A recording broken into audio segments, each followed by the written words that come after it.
आज भी अंधविश्वास में जकड़े पड़े, पढ़े लिखे लोग जकड़े पड़े हैं। अभी देखा एक MBA की हुई लड़की एक बाबा जी के चक्कर में आ गई। बाबा जी स्वप्न दिखा रहे थे कि मैं तुम्हारा बहुत अच्छा भविष्य बना दूंगा। तो बाबा जी क्या करना पड़ेगा, बोले अनुष्ठान करने के लिए तुमको मेरे पास में आना पड़ेगा, इतने दिन रुकिए तो तुमको बहुत अच्छी जॉब मिल सकती है। यानी कहां पढ़ी लिखी बेटी और कहां फंस रही है इन बाबाओं के चक्कर में। आखिर वो गई, ये मैं सारी प्रमाणिक बात आपके बीच में बोल रहा हूं। जब वो गई तो उसके साथ में उसका क्या, तो उसको भविष्य बनाना था उस दुष्ट को, उसकी इज्जत लूटी गई। अनेक बार उसके साथ में कुकर्म किया उस धूर्त व्यक्ति ने, और फिर उससे धन भी लिया और उसकी इज्जत भी लूटी। अब वो रो रही है मेरे साथ तो बड़ा दुराचार कर दिया। अरे भाई, इस अंधविश्वास में क्यों जकड़े पड़े हो? कौन तुमको जगाएगा? डाकनी शाकनी के नाम पर आजकल देखो, आप लोग सब प्रबुद्ध लोग हैं, कितना अंधविश्वास फैलता चला जा रहा है। आज हम लोग वास्तु शास्त्र के नाम पर भी भयभीत हो रहे हैं। आज घर मकान आप बनाते हैं, ऋषि दयानंद की शाला निर्माण विधि को पढ़िए, संस्कार विधि में कैसे मकान बनाना चाहिए। लेकिन आजकल लोग बने बनाए मकानों को तुड़वा रहे हैं। ये जीवन कोई रेल की पटरियों के समान नहीं है जो समानांतर चलता हो। ये तो गंगा यमुना की धाराओं के समान है, कभी धारा इधर बहती है तो कभी इधर बहती है। जीवन में कभी उतार है तो कभी चढ़ाव है, कभी हानि है तो कभी लाभ है, कभी दुख है तो कभी सुख है। लेकिन जब हमारे जीवन में थोड़ी सी प्रतिकूलता आती है, हम लोग घबरा जाते हैं और उन पाखंडियों के पास में दौड़ते हैं कि महाराज कुछ कृपा करो, हमारे जीवन में संकट का समय चल रहा है। और वो पाखंडी कुछ भी नहीं कर सकता। ये केवल ठगने के काम है लोगों के। देखो कितनी ठग विद्या कितनी प्रबल रूप से चल रही है।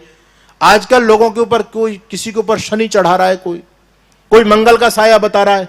अच्छा, जिसके ऊपर है उसको पता नहीं चल रहा। आश्चर्य की बात है, इस शरीर पर कोई चींटी चढ़ जाए, चींटा चढ़ जाए और कुछ चीज चढ़ जाए तो पता चल जाती है, लेकिन शनि कब चढ़ गए आदमी को पता ही नहीं है। बताने वाला भी दूसरा है, उतारने वाला भी दूसरा है। कितना हमको गुलाम बना दिया बौद्धिक दृष्टि से, हम सोचने के लिए तैयार नहीं है। तो कहते हैं कि हम एक बार तुम्हारे घर के मुआयना करेंगे, तब बताएंगे कमी कहां पर है। और जब वो लोग आते हैं तो कहते हैं यहां तुम्हारा जो पूजा घर है ना, यहां तो रसोई होनी चाहिए, जहां रसोई बना दी यहां बेडरूम होना चाहिए, जहां बेडरूम बना दिया यहां पर वो चीज होनी चाहिए, ड्राइंग रूम होना चाहिए, यहां पर ये पूजा घर होना चाहिए। ये तुमने घर ही सारा अस्त व्यस्त बना दिया है, तो तुम्हारे जीवन में संकट का समय तो आना ही है। अब देखो, लोगों की बुद्धि का दिवाला निकल गया। लोग बने बनाए मकान को उन पाखंडियों को कहने से तुड़वा रहे हैं। आश्चर्य की बात है। एक अंधविश्वास का नमूना मैं आपको बता रहा हूं। आजकल आप देखिए, बड़े बड़े डॉक्टर्स लोग अपनी गाड़ी में, बड़ी बड़ी महंगी गाड़ियों में नींबू मिर्च लटका करके घूम रहे हैं। आपके यहां क्या लटकाते हैं नजर से बचने के लिए? क्या लगाते हैं? कुछ नहीं लगाते। हमारे हरियाणा में, दिल्ली में जाओ, लोग अपने घरों पर टायर लटका रहे हैं, टायर, नजर से बचने के लिए। कोई मुखौटा आता है, उसमें जीभ निकली होती है, राक्षस जैसा बनी आकृति, उसको लगाते हैं। गाड़ियों पर देखो तो जूते चप्पल लटका रहे हैं लोग, बुरी नजर वाले तेरा मुंह काला। क्या परंपराएं चल रही हैं। लोगों की बुद्धि का दीवाला निकल गया। किसी के अंदर भूत बढ़ गया, जिन्न बढ़ गया, किसी पर शनि राहु चढ़ गए, किसी के मंगल की छाया पड़ गई, किसी पर जो है ना शनि का प्रकोप हो गया। अरे विदेशी लोग इन ग्रहों पर चढ़ गए और भारत के लोगों पर ग्रह चढ़े पड़े हैं। कितने हम पाखंड के गर्त में डूबते चले जा रहे हैं। इसलिए इस पाखंड पर ऋषि दयानंद ने हमला किया। किसी ने नहीं बोला, पाखंड का खंडन किया ऋषि दयानंद ने। और मैं आपसे बार बार कहता हूं, हर सत्र में कहता हूं, बिल्कुल भी डरो मत, बिल्कुल मत डरो।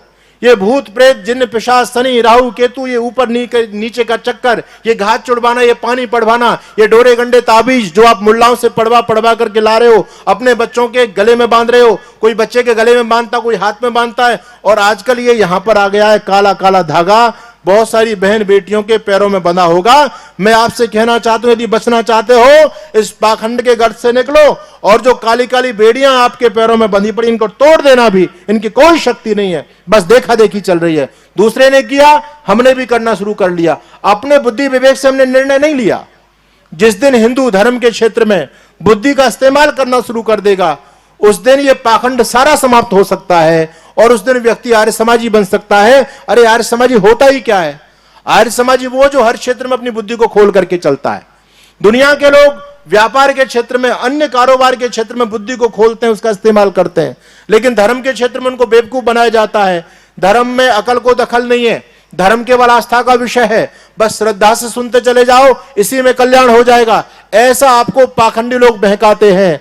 लेकिन धर्म के अंदर तर्क है। यह तर्क सिद्धति स धर्म, धर्म वो जो तर्क से सिद्ध होता है। और बंधु सर्वपल्ली राधाकृष्णन कहते थे, अगर धर्म में तर्क को स्थान नहीं है, यदि बुद्धि को स्थान नहीं है, तो धर्म केवल बेवकूफों का सौदा है, उस धर्म का कोई भी औचित्य नहीं है। तो ये अंधविश्वास, आडंबर, पाखंड तभी तक बढ़ रहा है जब हम धर्म के क्षेत्र में बुद्धि को बिल्कुल बंद करके बैठे। आज हमको लोग खूब बहका रहे हैं, खूब बहका रहे हैं। तो माताओं बहनों, इस चक्कर में बिल्कुल मत आना। संध्या करो, यज्ञ करो, अपने कर्मों को ध्यान दो कि हमारे जीवन में कोई कर्म हमसे खराब ना हो जाए। बाकी फिर आपको किसी से डरने की आवश्यकता नहीं है, कहीं पर भी जाने की आवश्यकता नहीं है।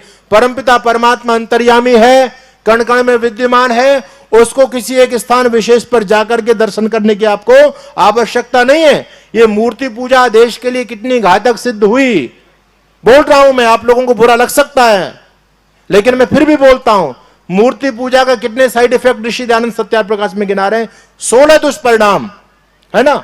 और इन मूर्ति पूजा के चलते हमको हजारों साल की गुलामी देखनी पड़ी। बताओ कोई दूसरा कारण हो तो? सबसे बड़ा कारण अंधविश्वास, हम अपनी मूर्खता के चलते लुटे हैं, पिटे हैं। और दूसरा कारण ऋषि दयानंद कह रहे हैं, आपस की फूट। ये दो चीज आर्य लोगों को खा गई, एक तो अंधविश्वास, ढोंग, आडंबर, और दूसरा आपस की फूट। हमारे खुद के जयचंदों ने विधर्मी विदेशी लोगों को आमंत्रण भेजे, क्या नाम था उसका, शाहबुद्दीन गौरी को किसने बुलाया? जयचंद ने बुलाया। कौन था जयचंद? आप जानते हैं, भारत का राजा, कन्नौज का राजा। और अपने मौसेरे भाई को मरवाने के लिए, अंतिम हिंदू सम्राट पृथ्वीराज चौहान को मरवाने के लिए, वो जो है जयचंद दिल्ली का राजा बनना चाहता है, लेकिन वहां के जो राजा थे अनंगपाल, वो पृथ्वीराज चौहान को गद्दी सौंपना चाहते थे, क्योंकि उनकी अपनी कोई संतान नहीं थी। वो ये चाहते थे कि बलवान तो जयचंद भी है, लेकिन पृथ्वीराज चौहान इससे ज्यादा बलवान है। अगर पृथ्वीराज के हाथ में राज की कमान रहेगी तो फिर मेरा देश सुरक्षित रहेगा, दिल्ली की गद्दी सुरक्षित रहेगी। लेकिन अंदर अंदर ये जयचंद चाहता है कि गद्दी मुझे मिलनी चाहिए, इसका बल नहीं है गद्दी को प्राप्त करने के लिए। अब इसने क्या काम किया, इस धूर्त व्यक्ति ने, जयचंद का मतलब आज तो जयचंद शब्द बड़ा निंदित अर्थ में प्रयोग किया जाता है। कोई अपने बच्चों का नाम जयचंद नहीं रखता। कोई यहां जयचंद तो नहीं बैठा? हाँ, जयचंद का मामला बड़ा गड़बड़ है, बोले ये तो जयचंद है भाई। जयचंद का मतलब गद्दार। उस जयचंद ने शाहबुद्दीन गौरी को पत्र लिखा और वो कहता है कि शाहबुद्दीन गौरी, मैं तुमको दिल्ली का सम्राट देखना चाहता हूं, दिल्ली की गद्दी पर आपको देखना चाहता हूं, और आप अपनी सेना लेकर के आइए, मैं आपका सहयोग करूंगा, पूरी तरह से सहयोग करूंगा। आखिर जब उसका पत्र शाहबुद्दीन गौरी को मिलता है, अंदर से प्रसन्न हो जाता है, अरे वाह, देखो ये हिंदू काफिरों को देखो कितने बेवकूफ हैं। इस हिंदू कौम के अंदर हमने एक बड़ी गद्दारी देखी, और भाई के ऊपर भाई की चलती हुई कटारी देखी। हम खुद मरे हैं, आपस की ईर्ष्या द्वेष के चलते मरे हैं। आज भी जयचंदों की कमी देश में नहीं है। आज तो बहुत सारी पार्टी खुद जयचंद बनी घूम रही है ना, विधर्मी लोगों की बड़ाई कर रही है, और वो कह रही है कोई पाकिस्तान में जाकर के मिल रहा है ना। अगर ये लोग आ गए तो भैया हमारा खतरा है, तुम्हारा अस्तित्व भी खतरा है। यानी गद्दारों से सहयोग ले रहे हैं। आज भी जयचंद देश में कम नहीं है। तो शाहबुद्दीन गौरी को बुलाया, और शाहबुद्दीन गौरी को देखो, इन हिंदुओं की अति उदारता का दुष्परिणाम। पृथ्वीराज चौहान ने शाहबुद्दीन गौरी को कितनी बार हराया, बोलिए कितनी बार? 16 बार। कितनी बार हराया? 16 बार। आपने इतिहास पढ़ाया नहीं पढ़ा, सुनाया नहीं सुना? एक मुल्ला जी मेरे से कहने लगे गलत बात है, इतनी बार उसने भारत पर आक्रमण नहीं किया, इतनी बार पृथ्वीराज चौहान ने उसको नहीं हराया। मैंने कि कितनी बार हराया? कहता 8 बार। तो मैंने कि तू 8 बार मान ले, 8 बार कौन सी कम है भाई? तो 16 बार लोग बता रहे हैं, 16 बार। यानी वो आता चला गया और पृथ्वीराज चौहान उसको हरा देते थे। लेकिन युद्ध नीति की विफलता देखिए, वो कहते थे पृथ्वीराज चौहान अब क्या किया जाए? वो कहता सम्राट मुझे छोड़ दो। पृथ्वीराज चौहान बार बार उसको छोड़ते चले गए, छोड़ते चले गए, छोड़ते चले गए, 16 बार छोड़ा। और आखिर नैति कब तक उसका साथ देती? 17वीं बार जब वो आया तो अब की बार उसका दाब बैठ गया, और पृथ्वीराज चौहान को उसने बंधक बना लिया, बंधुओं।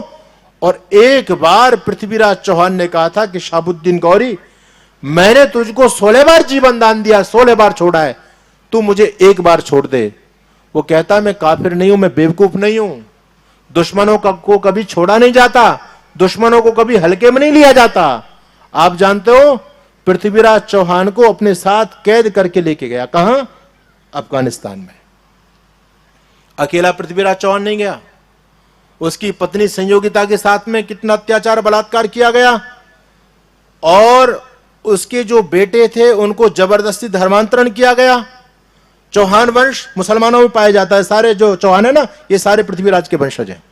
और आपको बताना चाहता हूं, लगभग ये जो अजमेर में जिसकी चिश्ती है ना, ख्वाजा चिश्ती, ये चिश्ती ने लगभग 7 लाख लोगों का धर्मांतरण कराया, उस समय तलवार के बल पर कराया। वो लोग धर्मांतरित हुए, देश में देश के सम्राट को एक बंधक बना करके लेके गए, और वहां जो दुर्गति पृथ्वीराज चौहान की हुई आप सभी जानते हैं।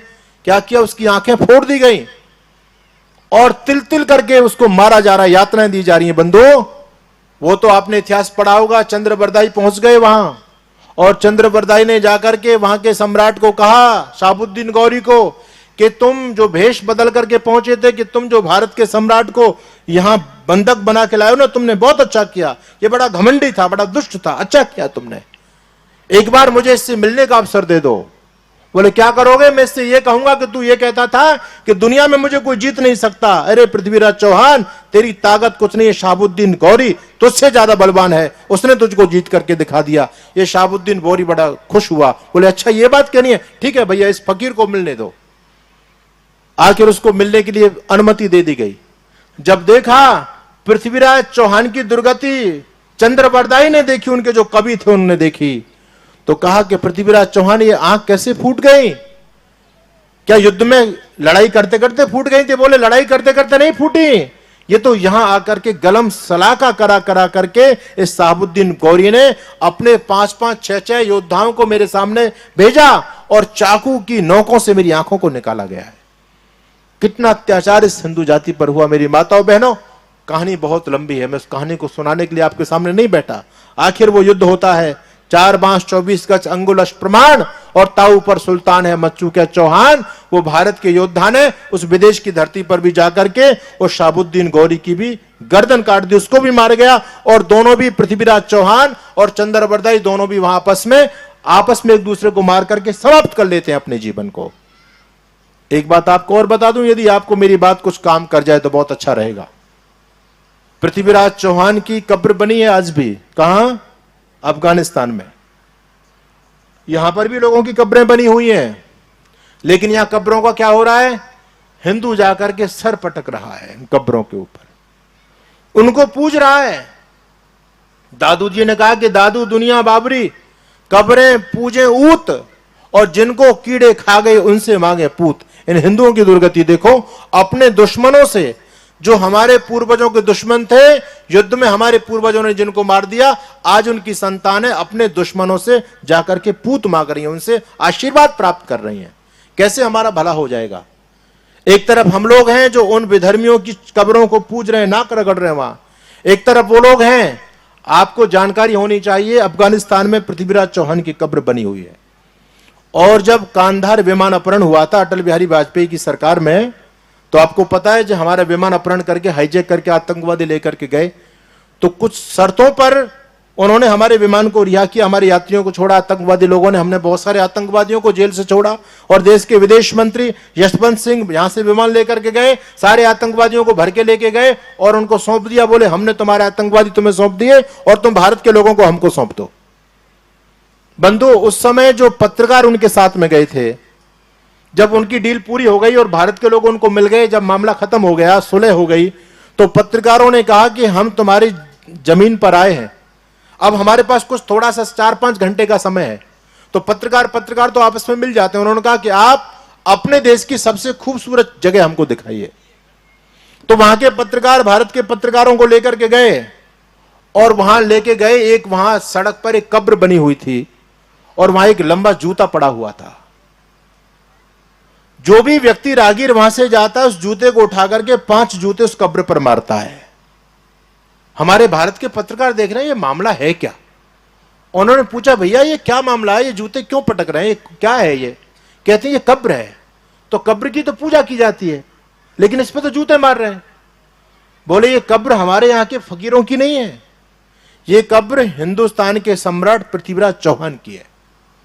उसने हमारे देश के शासक शहाबुद्दीन गौरी को मारा था, हमने उसकी कब्र बना दी और हमारा हर व्यक्ति इसकी कब्र पर जूते पटकता है, 5 जूते मार करके आगे जाता है।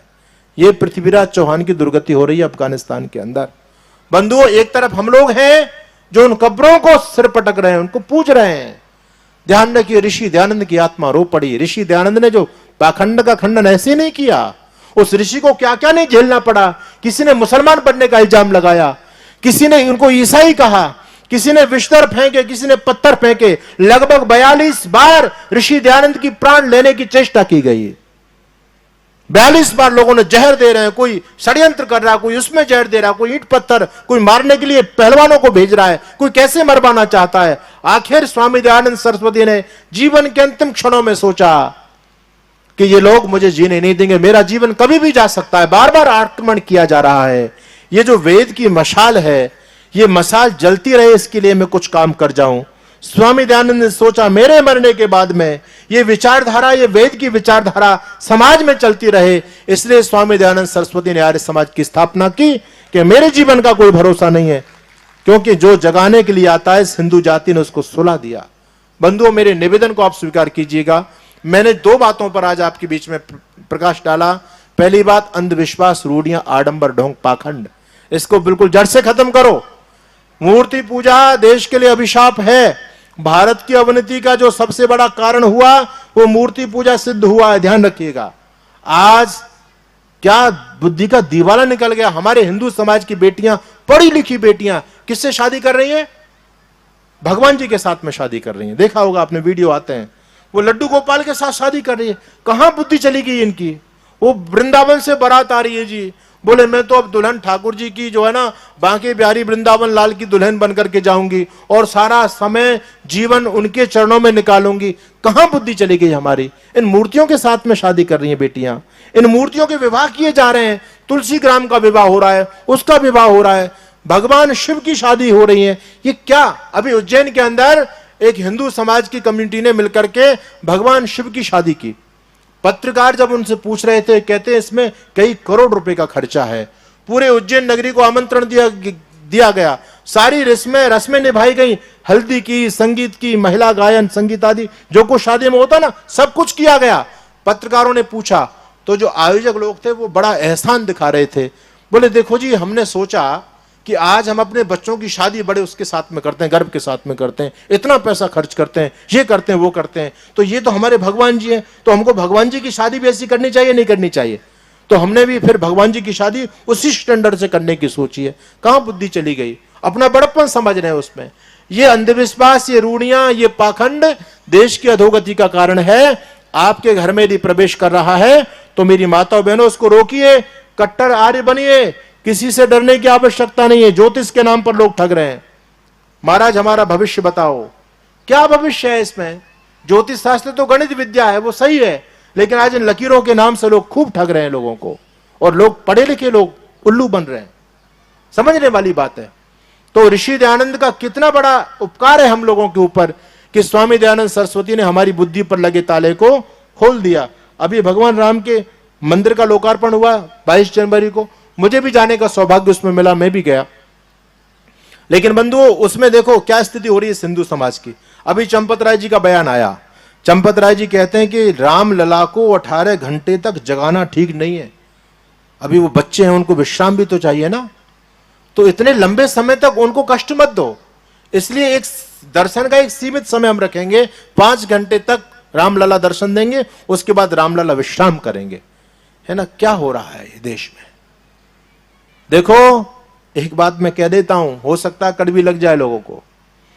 हमको बहुत अच्छी बात है कि नरेंद्र मोदी प्रधानमंत्री बने, देश के हिंदूवादी सरकार है, लेकिन पाखंड भी चरम सीमा पर फैलाया जा रहा है, इसमें भी कोई कोताही नहीं बरती जा रही है ना? चरम सीमा पर पाखंड। और हम लोगों ने यह समझ लिया है कि मंदिर बन जाना या जगराते हो जाना या कोई कथा सुन लेना, इसी से सनातन धर्म आपका बचेगा क्या? भैया, इनसे सनातन धर्म बचने वाला नहीं है, याद रखिए। सनातन धर्म बचेगा जब आप पाखंड रहित हो जाओगे, वेद के रास्ते पर चलेंगे, तब आपकी सुरक्षा सन्निहित है। नहीं तो आने वाले समय में दौर बहुत भयानक आने वाला है। विधर्मी ताक में बैठे हुए हैं, याद रखिएगा, ताक में बैठे हुए हैं। लोगों का होमवर्क पूरा हो चुका है कि आने वाले समय में 2050 तक की योजना है उनकी। ज्यादा समय आपके पास में नहीं है, कल मैं पूरी योजना का पर्दाफाश कर दूंगा आपके बीच में। ज्यादा समय आपके पास में नहीं है, पूरी योजना है, पूरा होमवर्क हो गया है। आप लोगों को लगता होगा प्रेम और भाईचारे की बात, लेकिन बंधुओं कभी अपने अतीत के पन्नों को पलट करके देखो, आज तक भाईचारा नहीं रहा।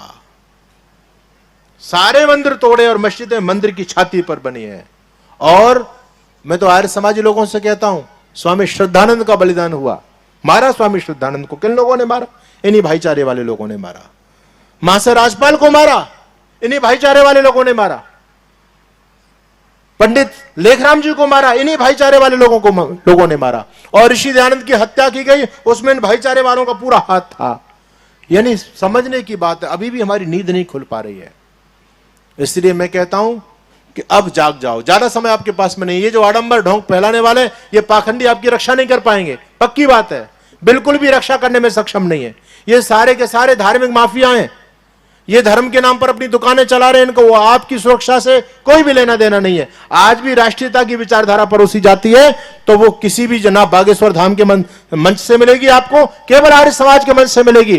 चंद्रशेखर राजगुरु, रामप्रसाद बिस्मिल, चंद्रशेखर आजाद, वीरबंदा बैरागी, भाई परमानंद की यशो गाथा आपको सुनने को मिलेगी तो आर्य समाज के मंच से मिलेगी। बंधुओं, यह आर्य समाज का मंच है जो राष्ट्र प्रेम की धारा समाज में बह रहा है। आप इससे जुड़ करके चलिएगा, सत्यार्थ प्रकाश जरूर पढ़िएगा, अपने बच्चों को पढ़ाइए। इतना कहकर के वाणी को विराम। आप सभी का बहुत बहुत धन्यवाद। जिन माता बहनों ने मुझे सहयोग दिया संस्था के लिए, उनका भी बहुत बहुत धन्यवाद। सबको सादर प्रणाम।